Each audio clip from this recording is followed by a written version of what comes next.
Hello and welcome everyone to VV education services. आज हम लोग अपना फाइनेंशियल मैनेजमेंट का यूनिट नंबर 5 स्टार्ट करने वाले हैं, जिसमें हम लोग डिविडेंड के बारे में डिटेल में पढ़ने वाले हैं।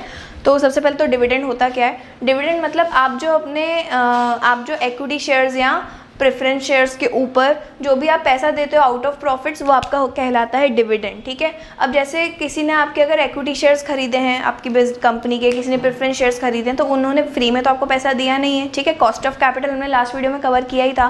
तो बिजनेस के point of view say that is cost of capital. ठीक है। और जो ओनर्स हैं या जो अपन के इक्विटी शेयर होल्डर्स हैं, उनके लिए that would be known as dividend. ठीक है। तो dividend is a type of cost of capital for the company. ठीक है। But it is income for share holders. Okay. तो डिविडेंड का मीनिंग ये हो गया। अब डिविडेंड पॉलिसी, अब डिविडेंड कितना देना है, कब देना है, देना भी है कि नहीं, तो ये सारे जो अपन के डिसीजन मेकिंग वगैरह रहता है, ये सारा हम लोग जो डिसाइड करते हैं, तो that comes under dividend policy of the company. अब कोई कंपनीज ऐसी हैं जो डिविडेंड हर साल देती ही हैं, तो उनकी डिविडेंड पॉलिसी ये है कि उनको रेगुलरली डिविडेंड देना है। कोई कंपनीज अर्निंग्स पे डिपेंड करती हैं, कोई कंपनीज अपनी रेपुटेशन पे डिपेंड करती है कि हम डिविडेंड नहीं देंगे तो हमारे शेयर होल्डर्स की वेल्थ कम हो जाएगी या हम लोग की गुडविल मार्केट में कम हो जाएगी। तो अलग अलग कंपनीज का अलग अलग परसेप्शन रहता है डिविडेंड को लेकर। तो सबकी हर बिजनेस की डिविडेंड पॉलिसीज अलग अलग होती हैं। तो dividend policies include all the decision related to dividend, whether to give dividend और नॉट। ठीक है। अगर दे रहे हैं तो कितना दे रहे हैं, ठीक है, और नहीं दे रहे हैं अगर, तो क्या मतलब फिर उस पैसे को कहाँ इन्वेस्ट करना है अपने को। ठीक है। तो dividend policy is all about this. Okay. अब हम लोग आगे चलते हैं फैक्टर्स अफेक्टिंग डिविडेंड पॉलिसी। अब ऐसे कौन से फैक्टर्स हैं जो अफेक्ट करते हैं कि मेरी बिजनेस की डिविडेंड पॉलिसी होगी क्या। ठीक है। मुझे डिविडेंड देना है, नहीं देना है, कम देना है, ज़्यादा देना है, तो ये सारी चीज़ें मेरे किन फैक्टर्स पे डिपेंड करती है। We are going to study these factors. सबसे पहले तो स्टेबिलिटी ऑफ अर्निंग्स। ठीक है। कोई कंपनीज होती हैं जिनकी अर्निंग स्टेबलाइज्ड होती है। स्टेबलाइज्ड मतलब इतना तो वो अर्न कर ही लेती हैं। ठीक है। जो एफएमसीजी कंपनीज हैं मोस्टली, ठीक है, जो एफएमसीजी प्रोडक्ट्स कैसे रहते हैं कि जो जिनकी डिमांड बहुत ज़्यादा चेंज नहीं होती, ना बहुत ज़्यादा हाई हो जाती है एकदम से, ना बहुत ज़्यादा लो होती है। वो उसका एक स्केल रहता है जिस पे वो हमेशा रहता ही है। ठीक है। मतलब इस लेवल पे वो चीज़ चल ही रही है। तो ऐसी कंपनी जिनकी स्टेबिलिटी है अर्निंग्स में, तो उनकी डिविडेंड पॉलिसी भी स्टेबलाइज्ड होनी चाहिए। ठीक है। तो एक तो ये फैक्टर हो गया जो अफेक्ट करता है आपकी डिविडेंड को, कि आपकी अर्निंग्स कैसी हैं। अब कोई कंपनीज ऐसी हैं जो एकदम प्रॉपर मार्केट पे डिपेंड करेंगी कि मार्केट कैसा रिस्पॉन्ड करे। ठीक है। एफएमसीजी के अलावा अगर हम लोग देखें, लग्जूरियस जो ब्रांड्स रहते हैं, ठीक है, वो सब काय पे डिपेंड करते हैं कि लोग डिमांड करेंगे कि नहीं करेंगे। फॉर एग्जाम्पल कोविड के बाद जो दिवाली थी उसमें लोगों ने बहुत कम खर्चा किया। वैसे इंडिया में दिवाली पर बहुत हर चीज़ में अपन लोग खर्चा करते हैं। हम लोग गोल्ड खरीदते हैं, कार खरीदते हैं, कपड़े खरीदते हैं, एवरीथिंग। ठीक है। हम लोग हर सेक्टर उस टाइम बहुत फ्लरिश करता है ड्यूरिंग दिवाली। लेकिन the first Diwali after COVID was dull. ठीक है। क्यों? क्योंकि लोगों की जेब में पैसा ही नहीं था टू इन्वेस्ट या टू स्पेंड। ठीक है।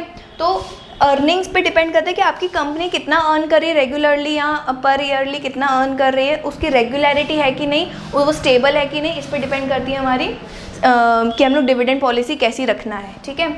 एज ऑफ कॉर्पोरेशन आपका जो मतलब जो आपका बिजनेस है वो कितना पुराना है। अगर नया बिजनेस है तो उसको कंटिन्यूसली पैसों की ज़रूरत पड़ेगी ही। ठीक है। अगर कोई नया बिजनेस है, उसने एक साल में बिल्डिंग खरीदी, समझो अगले साल उसको एक्सपेंशन करना हो, तो एक्सपेंशन के लिए वी नीड मनी।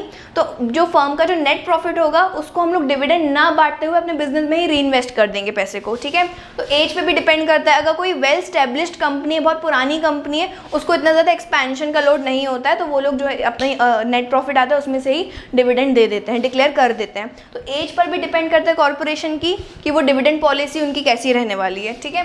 नेक्स्ट है नीड्स फॉर एडिशनल कैपिटल। अब कुछ बिजनेस ऐसे होते हैं जिनको एडिशनल कैपिटल हर साल चाहिए ही होता है, तो वो डिविडेंड बहुत कम डिक्लेयर करते हैं। कुछ बिजनेस एकदम ऐसे रहते हैं कि जिनको एडिशनल कैपिटल की ज़रूरत है ही नहीं, जितना कैपिटल इन्वेस्टेड है वो ही ग्रो करते रहते हैं। ठीक है। यहाँ उसमें ही आपका काम ईजिली चल जाता है। तो नीड फॉर एडिशनल कैपिटल पे भी आपका डिपेंड करता है कि आपकी डिविडेंड पॉलिसी कैसी होगी। ठीक है। Last taxation, second last taxation policy.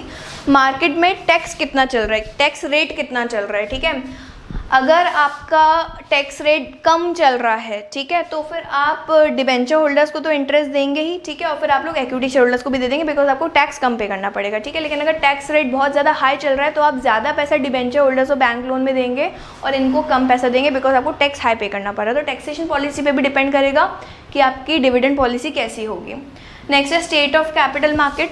Capital market मतलब हम लोग को लॉन्ग टर्म फंड्स अगर चाहिए तो हमारे पास जो सोर्सेज होते हैं जैसे बैंक लोन हो गया, शेयर्स हो गया, डिबेंचर्स हो गया, ये सब लोग कैपिटल मार्केट का पार्ट रहते हैं, ठीक है। Long term finance if we have to arrange for our business that comes under the category of capital market, ठीक है।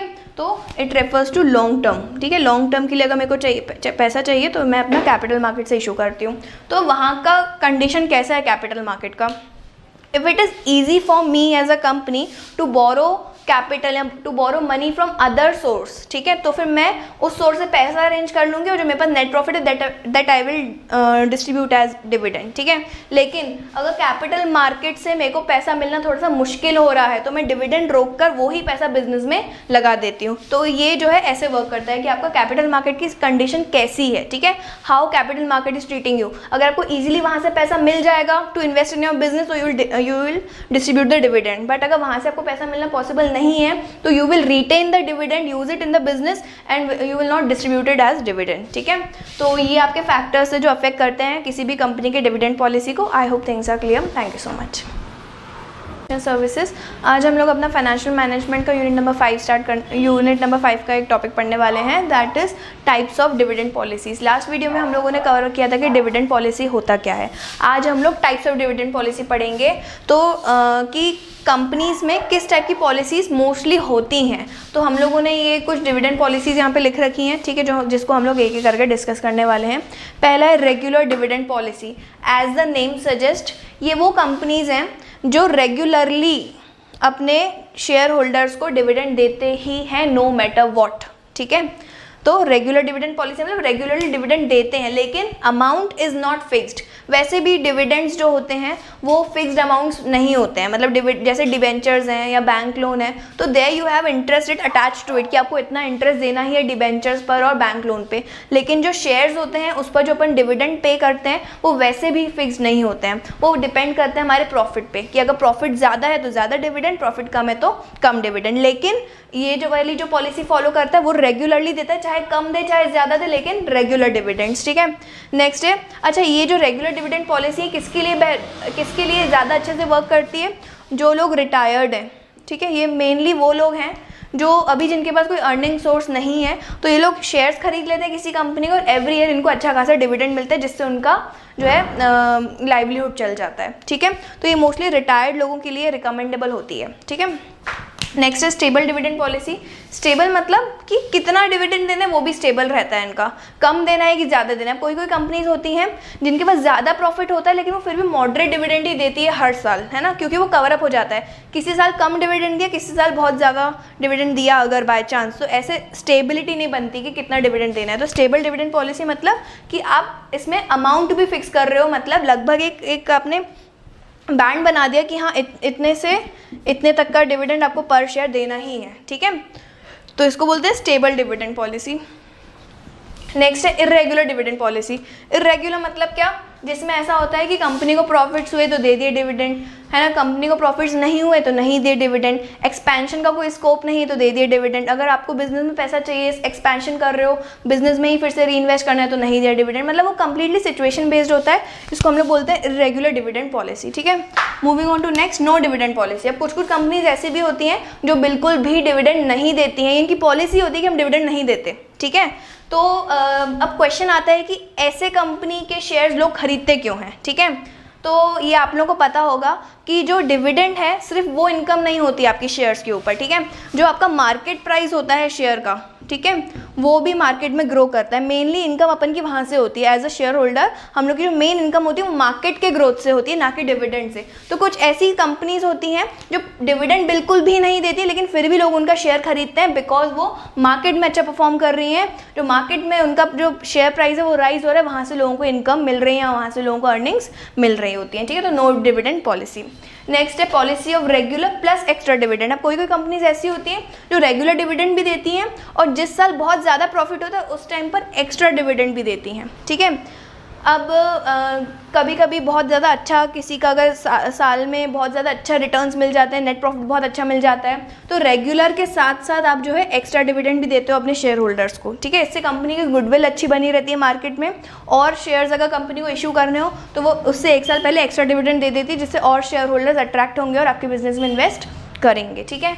लास्ट है regular plus stock dividend. Regular मतलब क्या कि रेगुलरली आप डिविडेंड तो दे ही रहे हो, लेकिन अब यहाँ पर अपन का कैश डिविडेंड था, मतलब आप कैश के फॉर्म में डिविडेंड दे रहे हो।